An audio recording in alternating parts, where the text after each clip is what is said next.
Women's football. Honestly, most of the time I'm kind of scared to talk about it. I mean, I like to pretend that I'm not scared to talk about anything, but I'm also not an idiot. And I'm aware that if I talk about certain topics, it's going to be much more lively than if I talk about other ones. Like if I just talk about, Manchester United being bad and City having 115 charges and Real Madrid rigging it for the refs and, Serie A being like if I hit all the normal stuff, right, I'll probably end up with a lot less lively conversations, less death threats and mean DMs and stuff. And that's good. I usually don't even open that stuff in the first place. That's fine. I just sit here and play my video games and keep to myself. But I saw something around women's football that actually really heartened me today. And it was this tweet. And it is from this guy. It said, women's football has truly arrived. And it's because apparently in Arsenal, the manager of Arsenal, it's a dude named Jonas. I don't know his last name. He's been straight ass, like has been absolutely terrible. And somebody has vandalized a building saying Jonas out, reflecting the views of the majority of Arsenal women's supporters at Hornsey Road today. Nice. Awesome. This is cool. This is all I ever wanted out of women's football and everything else. Because I think the discourse, to borrow a big fancy word for a big fancy topic here, around women's football has always been stupid. It's always been compared to men's football. I never hear this discourse around men's and women's tennis. I mean, it happened a long time ago, right? There is that one match between, a men's player and a women's player, and the women's player actually ended up winning, but it was like weird and maybe rigged because it was Bobby Riggs and Billie Jean King, I think. I don't know. I'm getting into the lore of tennis here, but I watch men's tennis and I watch women's tennis, and I appreciate both of them. I'm actually kind of a tennis nerd, but you can watch Roger Federer, you can watch Serena Williams, and it's both awesome, right? Sure, Roger serves a little bit faster, right? But damn, it's fun to watch both of them and enjoy it and have a good time. I don't watch the women's 100-meter dash and go, God, the fuck is this? Get it off my screen. That's just not a natural, normal human reaction to that. You watch the men's 100-meter dash to find out who the fastest dude in the world is. You watch the women's 100-meter dash to find out who the fastest dudette in the world is. Well, I say dudette just so I don't get cooked, but dude is actually a gender-neutral term. I Googled it. That's why I call everybody dude. Just a safe way to operate on the internet. So technically both races are to determine the fastest dude in the world. You just have to know what dude I'm talking about. You know what I'm saying? Sick. Lexical ambiguity. Nonsense. Okay. But the issue when you've talked about women's football and men's football is that there's been this huge effort to compare women's football with men's football. And I think that what gets overlooked is that you're supposed to just watch the sport and enjoy it if you enjoy it. And if you don't enjoy it, then don't watch it, right? And then the counter argument to that, usually from a segment of the population, is that, well, it's being forced down my throat. It's not. Really. It's not. The fact that it is on major television is not it being forced down your throat. The fact that it is on major television reflects the fact that a lot of people actually want to watch the Women's World Cup. Me being one of them, right? Or the Women's Euros. Me being one of them.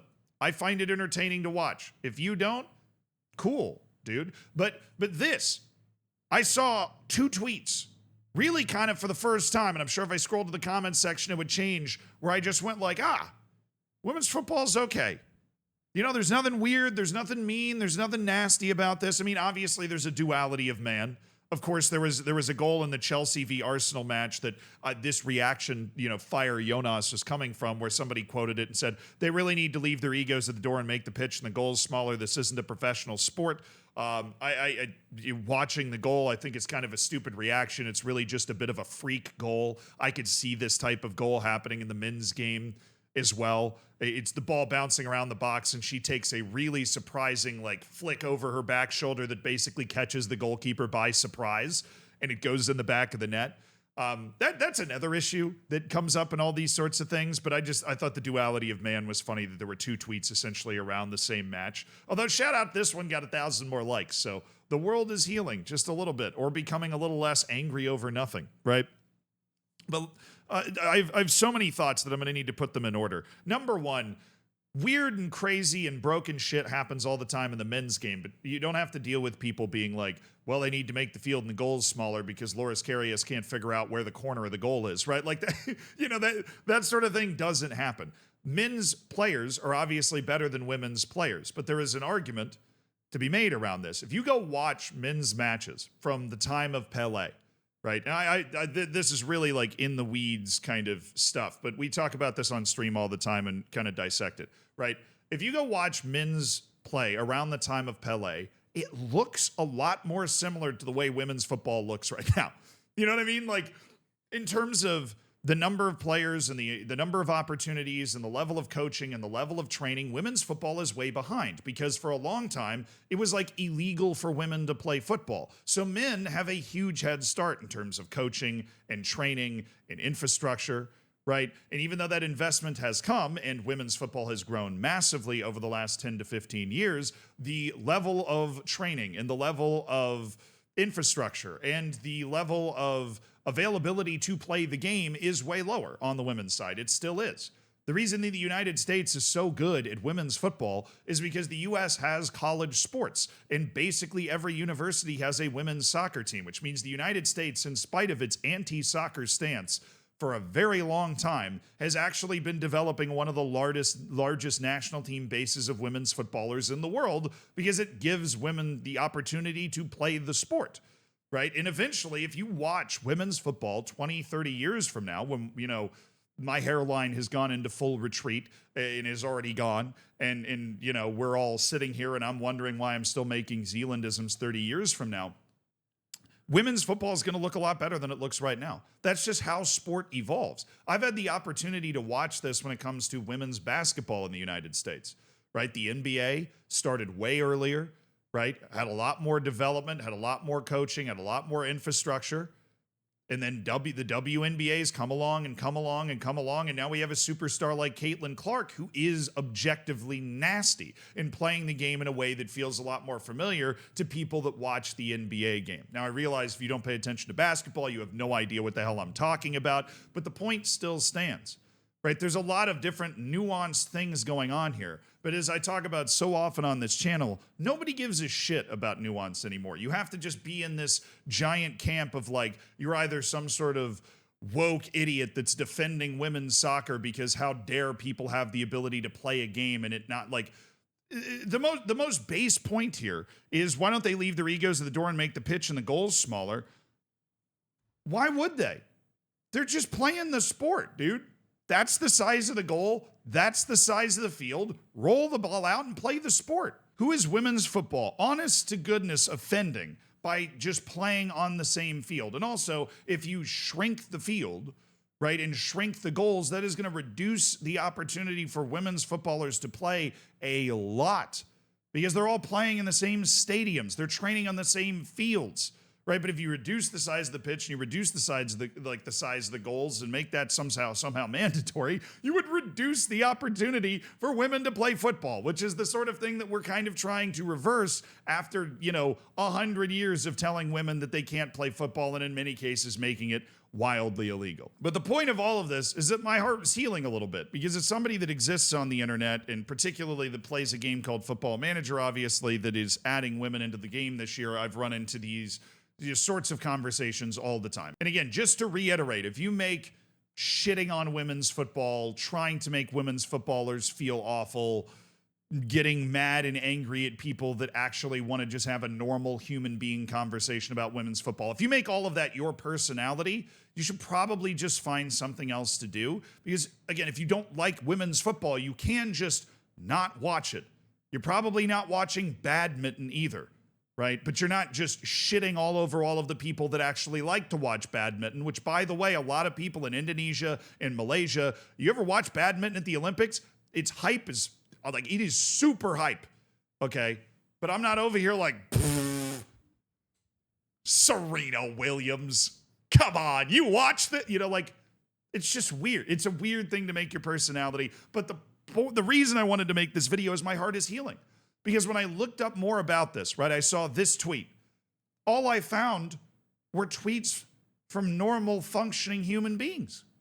Having normal functioning human reactions to a manager of the the Arsenal women's team underachieving.